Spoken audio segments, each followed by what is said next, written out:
Hello and welcome to Career Corner, where we answer your career cues. I'm your host, Lukas Kauffman, and joining me today in the I'd say studio, but secretly Career Corner is just a Zoom call. That's the big secret behind it all. February Schneck joining us today. Welcome, February. Hi, thank you so much for having me. And February, what are you here to talk about today? I'm here to talk about I do a bit of multiple things, but I'm here to talk about my experiences both working at the LGBT Center on campus at Ithaca, as well as some of my work in the theater department. Incredible. So, starting things off, can you tell us about your role in Ithaca College's LGBT Center? Absolutely. So I'm the coordinator for community engagement, which essentially just means that my job is to engage with like students on a more person-to-person basis and take a lot of that information as I work with them and engage with them and chat with them and use that to inform some of our events, programming, and educational opportunities. Amazing. And speaking of these events and opportunities, what specific resources does the LGBT Center offer for students? A huge array, a very wide variety. We offer some things sort of in every aspect of school. So we offer resources for residential housing, whether that be for our trans and non-binary students through the form of our RLC, which is a residential learning community, specifically for trans and non-binary students. Starting next year, we're implementing all first years are going to have themed housing, and one of those is going to be lavender living. So that's more broadly for anyone that identifies as LGBT or has an affinity with that sort of identification. So we offer things like that. We offer some resources in terms of health care offerings and things like that through our Binders and More program, as well as some of our partnerships with the Hammond Health Center. And we offer more generally your college experience, just like sort of forms of resources and support. We have consultations with our Pride Fellow and our director. If you want to talk to them about anything to do with queerness or just life, we do two SLIs, which are oh, I'm forgetting what that acronym stands for, but they're educational programs where we talk about normally the two themes that we do each semester is ethical non-monogamy and safe queer sex. So that's a smorgasbord of some of our major resources, as well as we do tons of events that are more recreational and community building and things like that. Yeah, amazing. And for a student who is maybe looking for some support, can you walk us through the process of how they would get access to those resources? Sure. I mean, it certainly depends on what kind of resource you're looking to access, but by and large, for the most part, it really just starts with engaging with us at the center. So whether that's in person, if you want to come by the center, which is in Towers Concourse, 110, as well as you can just email our director, Chrissy D'Alfonso, or our Pride Fellow, Lee. Tyson is their last name, Lee Tyson. But you can, start the conversation with us and just basically make us aware as to what it is that your need is or what you're trying to gain access to or accomplish. And we can normally figure out how to point you in the right direction. And even if it's something that we aren't offering or don't currently do, we're a very proactive group. And so more often than not, we're able to find some sort of solution, which then normally informs wider changes that we try and implement. A lot of I think a lot of the resources we're the most proud of have only been implemented in the last 3 to 5 years, sort of post COVID, because they were things that we were aware of, maybe prior to COVID, but there just wasn't necessarily the level of interest that there is today. And so now with such a profound amount of desire for greater access to resources or just greater resources to exist, we're able to do more. Yeah, amazing. And obviously, feeling supported and getting support and resources is an incredible asset. But, you know, feeling like you're part of a community is also incredibly important and feeling Yeah. safe and happy. So I want to talk about some of the events that you mentioned before, your recreational kind of community-based events. Starting Yeah. with Pride Prom. Tell me about Pride Prom and what goes into planning an event like that. Yeah. Well, Pride Prom is actually tonight. Probably will. Whoa! Yeah, I know. Probably will be a few days ago by the time this podcast comes out, but that's a okay. Just means you should stay tuned for next year's. Um, but yeah, Pride Prom is I think it's our biggest event. I think that's a safe thing to say. That or Lavender graduation. But Pride Prom is, I think what goes into planning it is normally a lot of team effort and a lot of assessing what went well in previous year and then what we can do better in the next year. Um, we also try and allow the community to have as much of an impact in deciding things like the theme as we can. So like this year, we decided the theme via poll. Initially, we started with just like collecting theme ideas within the center for people that were coming in. And then we broadened the like final choice of like we selected the four that felt the most interesting and feasible to accomplish because some were very niche, which is super fair. But we put those all on our Instagram story and had, just our whole community vote, which is how we selected our Fantasy Forest theme for this year. Last year, the theme was unicorn. That was pretty cool. We had a 12-foot unicorn sculpture that some local artists had constructed. We had that brought into the space, which was really cool. But regardless, it's a lot of engaging, speaking to the community engagement aspect of my job, it's a lot of engaging with the community to say, what is an interesting theme right now? What will get people to come? And then just sort of putting it all in. I think it's nice having had a Pride Prom for so many years at this point. It almost feels like second nature in a way, where a lot of the planning is we're just able to say, let's do the same thing we did last year. So that makes it easier when it comes to like booking Emerson suites and knowing exactly what our layout is going to be, finding a DJ, things like that. But yeah, it's really about thinking about as new discoveries are made about our community or as our community evolves in different ways, considering that. I don't think we'd ever done Pride Prom as a silent disco kind of thing until 2 or 3 years ago. But there had been such a sort of push in the right direction, I think, about people saying, I really like to be in community with my queer friends, but loud noise, big party ambiance is not necessarily my vibe. So what if we did it as a silent disco? And we were like, well, that makes perfect sense. Then we sort of cater to the best of both worlds, where if you want to be on the dance floor and listening to that music, you just pop the headphones on. Otherwise, you can sit at the tables and just be more in community in a more relaxed way. So yeah, I think most of our planning is less about starting from the ground up because we already have such a great foundation, and more taking into consideration what new developments there are and how we can best implement that. Yeah, incredible. I was actually at the Silent Disco Pride Prom, and it was a big hit, tons of fun. Yeah, Um, yeah, awesome. So Pride Prom obviously isn't your only event that you do throughout the year. So going into as much detail as you want, you can bullet through them or talk about each one a little bit. What other events do you have going on? sure. Well, I can definitely mention some of our upcoming ones, though I will happily mention some others as well. Right on the horizon next week, we have a panel, which we haven't done a panel in quite a long time. Actually, I think the last panel that I'm aware of was 3 years ago. So I've organized this. It's a queer elders panel featuring five of Ithaca College's queer elders in the forms of faculty and staff.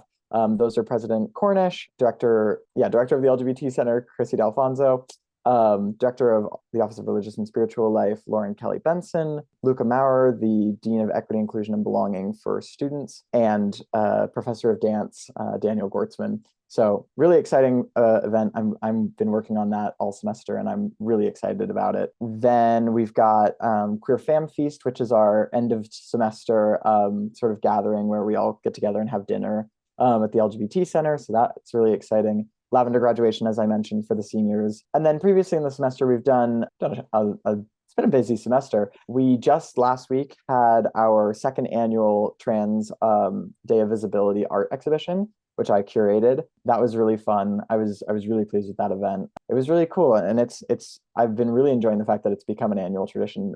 I first did it last year. They asked me to do it again this year, and they're intending to do it again next year. So that's really exciting. What else have we done? We do a lot of open houses for different holidays. We did Valentine's Day open house, which was fun. Chrissy brought in her dog for some dog love. Yeah, it's a lot of, as I mentioned, like it's a lot of different sort of recreational things, but for the most part, some of them get specific, like the art show. But a lot of it is just bringing everyone together in the center for a dinner or for an open house or things like that. Awesome. Yeah. And you mentioned at the top of the episode that we're going to be also talking about your experiences in theater and things. So I want to definitely get into that. But before we do, I just want to ask while we're on the topic talking about the center, and we'll loop back Yeah. to it at the end. Don't worry. Um, if you could share a memorable moment in your time here that, highlights the importance of the LGBT center, LGBT education and support, and just one moment that kind of highlights that for you. Yeah. It's so interesting. There's so many big events that I've worked on that you'd think that might be what one of the things I would talk about. Admittedly, I could talk endlessly about the trans art exhibition, but whenever I'm asked about what was sort of the most impactful moment working at the job, I always think of this situation. It was my sophomore year. Yeah, it was my sophomore year.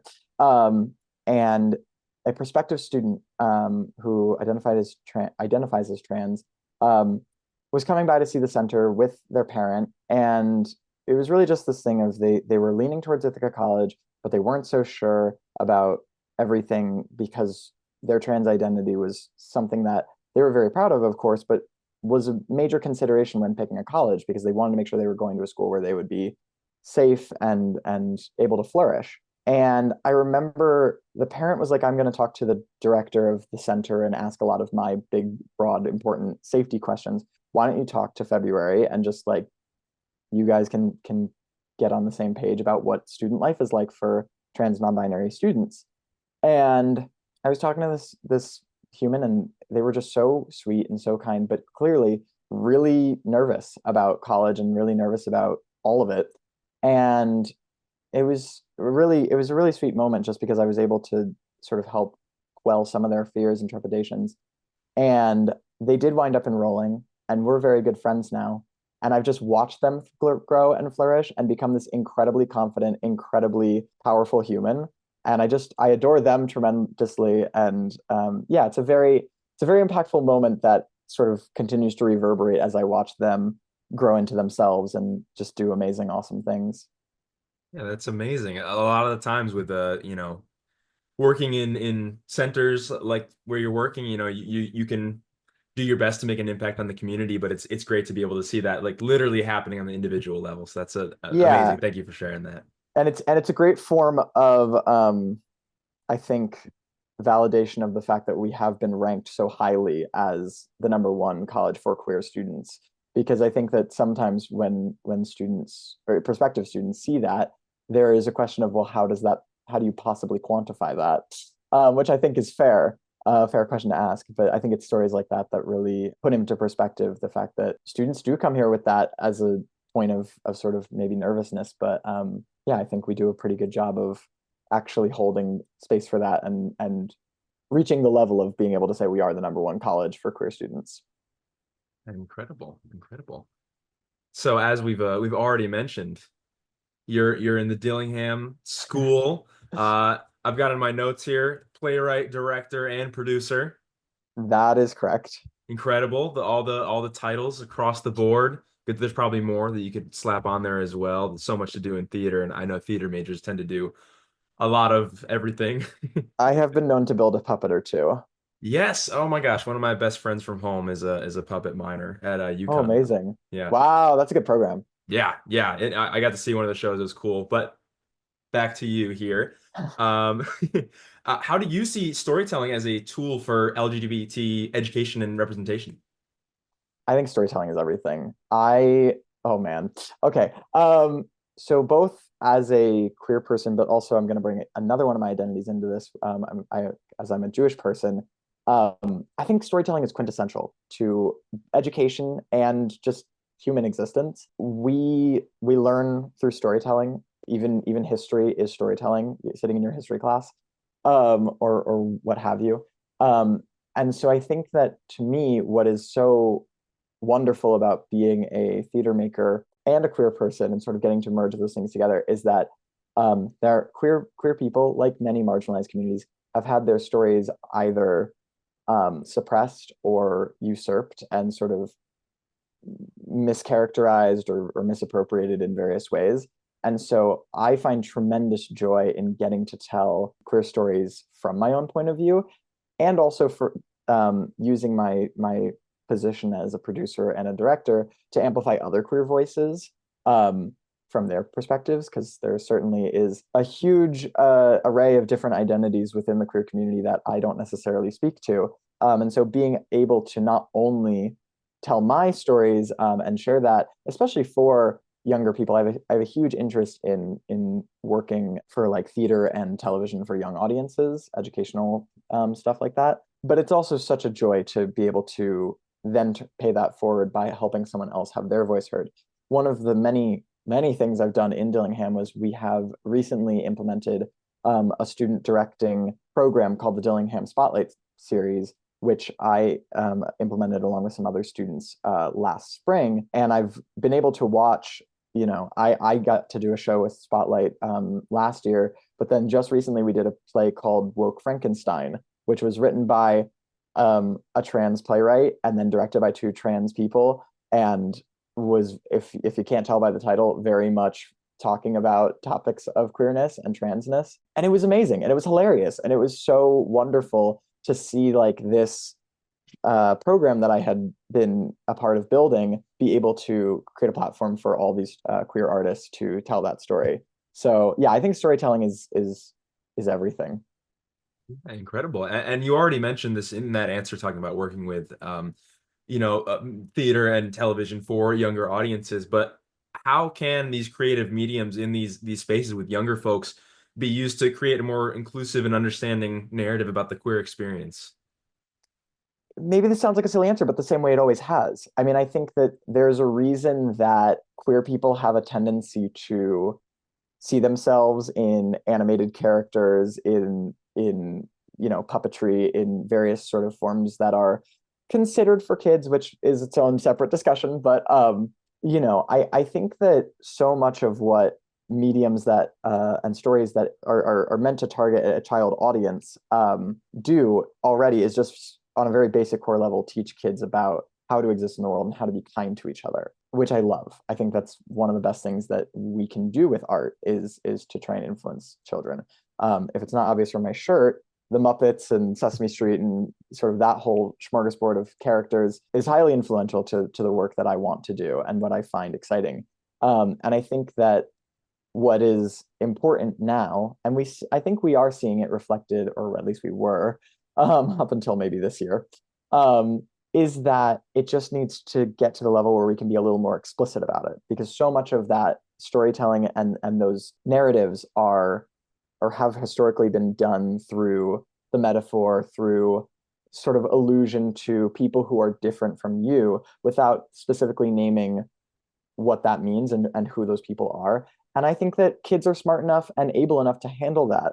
There are certainly elements of queerness and identity that we don't need to get into with kids until they're at the appropriate age. That is definitely true. And I would never want to suggest that it's not. But there's very, as again, I said, sort of very basic core things of not just tolerance and acceptance, but embrace and celebration of our differences that is already like laced throughout so much children's media. And I really just think it is the thing of having the ability and gumption to specifically make that about queer people. Yeah.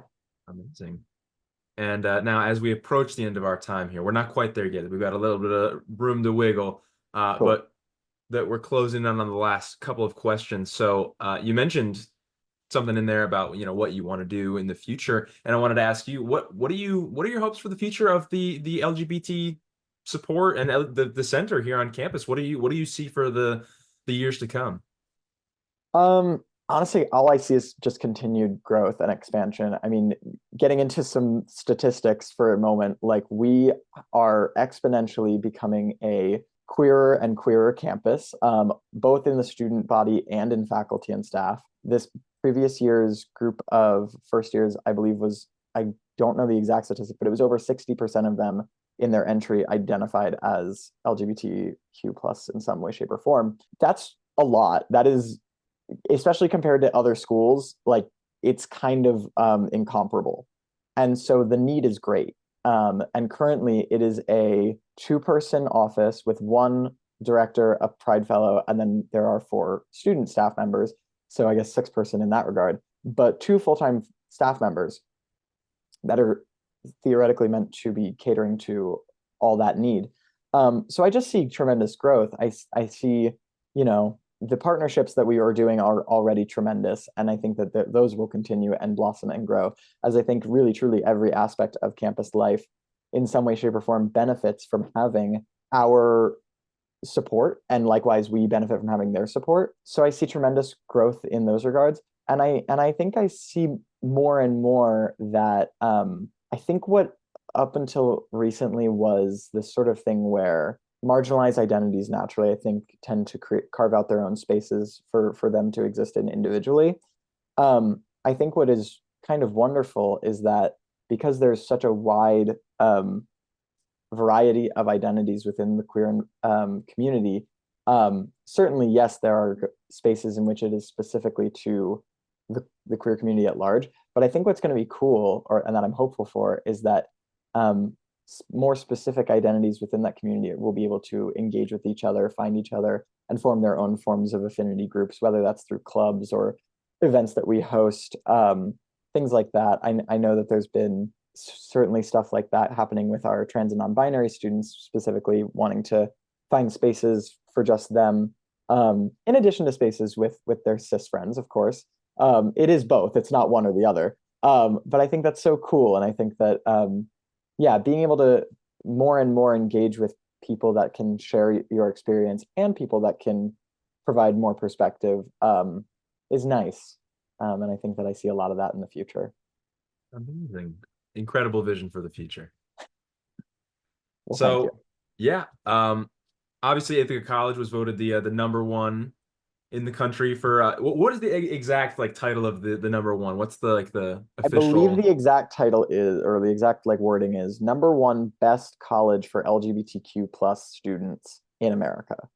Gotcha. And that's an incredible place to be a part of and experience. But obviously, even in the number one space like that in the country, queer students sometimes might feel isolated or unsure about finding support, especially if they're not aware of resources, and especially can happen at other colleges that might not have as many resources as we're offering here at the college. Mhm. So I want to ask you, sort of as like a second to last question here, what advice would you give to somebody who's feeling like that, feeling like isolated and not sure where to go for support? Yeah, I mean, as I mentioned, I think that our center does do a pretty good job, really good job with that. We have students come in all the time who've, never talked to Chrissy or Lee, and they make the time. They are they're really wonderful in that regard. But the other thing I would say beyond that, because I've talked about them and our resources, but I would say think about what it is that you want in community, and if you're feeling a sense of isolation, what are you looking for? Because I think that again, Ithaca College, but also Ithaca the town, is such a uniquely and beautifully open environment. Of course, we're not without flaws. That is true, but by and large, I find, especially for LGBT plus individuals, there's so much going on. There's so many ways to engage. There's so many people that you can turn to for support, for advice, for connection, that it really is just a question of what kind of relationships are you wanting to build? What kind of community are you trying to foster? What are your interests, and in what way? I mean, as I think part of having such a huge amount of queer people is that we have very different kinds of queer people on this campus, not just about identity, but also about what they find exciting. I mean, there's equal measure people in our community that are really passionate about social justice and wanting to take their identity and the many aspects of politics surrounding their identities to the forefront. And equally, there's people that are like, I'm good on that. That's beautiful work. I'm gonna go make some theater or art in some way and just engage in my community in that way. So I think considering what kind of community you want to be in, what ways in which you want to engage, and then finding the avenues in which they exist. Because even if something um, doesn't seem specifically or explicitly made for queer people, in this environment, in this town, I think more often than not, you'll be able to find people who will link you to where you want to be. Incredible. Incredible. Well, February, we're at the end of our time. And before we go, there's one final I'm just going to give you the floor. If you have any final pieces of advice or any other, resources or community events you want to plug. If you have an Yeah. Instagram, you could plug that. Just the last, closing remarks here before we end our time. Absolutely. I mean, if you're not following the LGBT Center's Instagram, you absolutely should be. It's at ICLGBT. Pretty easy. But yeah, I mean, as I mentioned, we have a panel coming up next week on Wednesday the 9th. I'm not sure when this episode comes out, but if it comes out before then, you should totally come to the panel. It's going to be very, very cool. All right. Well, February, thank you so much for joining us today. Thank you so much. I really appreciate it. Yeah, absolutely. And folks at home, you do not have to wait for our next episode to get career guidance. You can visit Drop-In Hours in Muller Faculty Center 101, Monday to Friday, 11 to 2. I'm Lukas Kauffman, and this has been Career Corner.